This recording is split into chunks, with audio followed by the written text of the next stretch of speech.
Hello, and welcome back to the channel, and welcome back to another brand new movie review. Where today I'm going to be reviewing the new Super Mario Bros. Movie, being the Super Mario Galaxy movie. Me and my partner went to go see this on Thursday. I didn't make it into a cinevlog like I usually do, and that is simply because I literally forgot to vlog.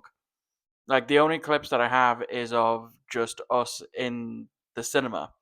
Um, so this movie is getting like a lot of mixed reactions online. A lot of people are finding it okay. A lot of people are liking it, and a lot of people aren't liking it.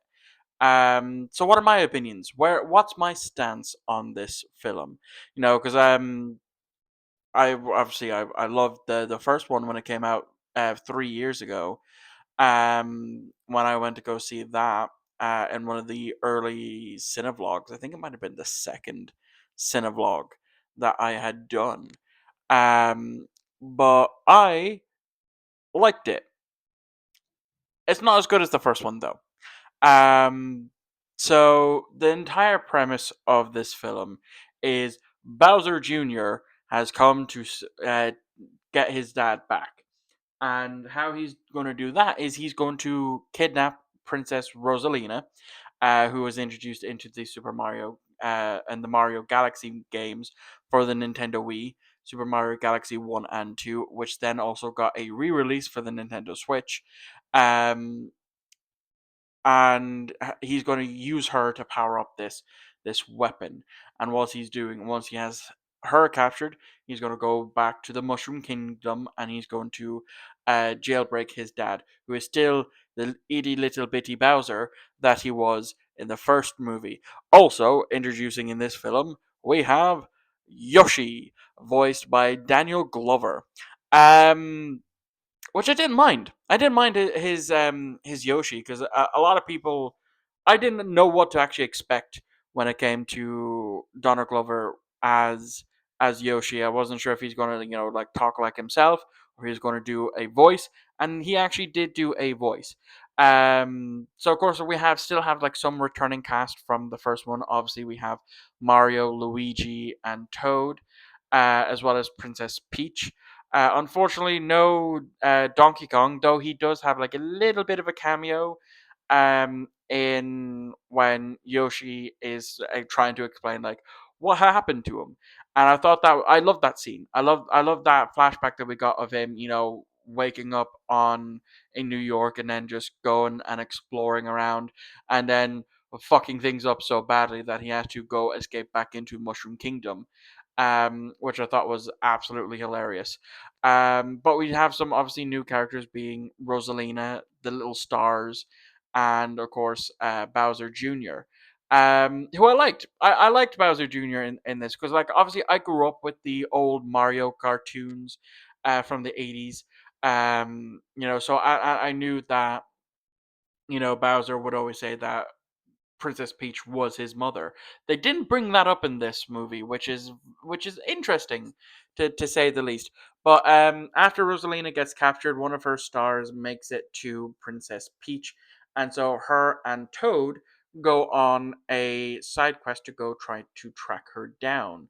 And then it's literally not long after she leaves, leaving the Mushroom Kingdom to the protection of Mario and Luigi, that is when Bowser Jr. shows up to free his dad. And the character development that they actually gave for Bowser in this, I really enjoyed, because I kept expecting him to, double cross him in a sense, and he kind of does, but not really. Um, Later on in the film, there's references galore. There is a ton of references. Like I loved the Rob the Robot reference that happened in this film, because as someone who is somewhat into retro collecting, who used to be into retro collecting, still keeps up with like some of the retro collectors, but predominantly watched the Game Chasers, um, and Gaming Historian. So I know obviously a lot about Rob the Robot and that. So seeing Rob as a reference was really really good. The same with the Game and Watch man. Yeah, Mr. Game and Watch shows up um as a cameo in this movie, and I was like, oh, and that one actually took me a while to realize like who that was. It was literally a day later. I was like, I'm still trying to figure out. Oh, that was Game and Watch. That was Mr. Game and Watch. And then of course, because it was announced before the film came out, Star Fox, Fox McCloud from Star Fox, voiced by Glenn Powell, is in this film, and I liked him. I really did because I heard initially though. I might have heard some. I seen on Twitter that it was going to be Charlie Sheen voicing Fox McCloud, but then it got officially confirmed to be Glenn Powell. Um, so I thought Glenn did a really good job. Now I never played any of the Star Fox games. I'm familiar with it, through Star Fox on the Super Nintendo, this cancelled but somewhat of a release, Star Fox 2, and then of course Star Fox 64 for the Nintendo 64. That of course they kept mentioning do a barrel roll, and that's what I know that I know Star Fox from is do a barrel roll. And of course the god awful game that they had on GameCube, and then on the Wii U. Um, and of course in Smash Brothers and all that. But yeah, like I had enjoyment with this film. I did.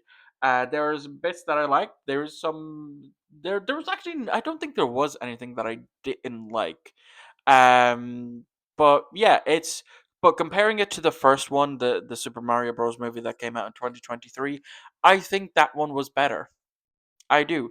I think that the story was better paced, and I think it was better executed. Uh, and yeah, I just honestly do prefer the first one. But that is going to wrap this review up. Let me know what you thought about this movie in the comments down below. If you have seen it, if you plan on seeing it, and I will catch you all on the next upload.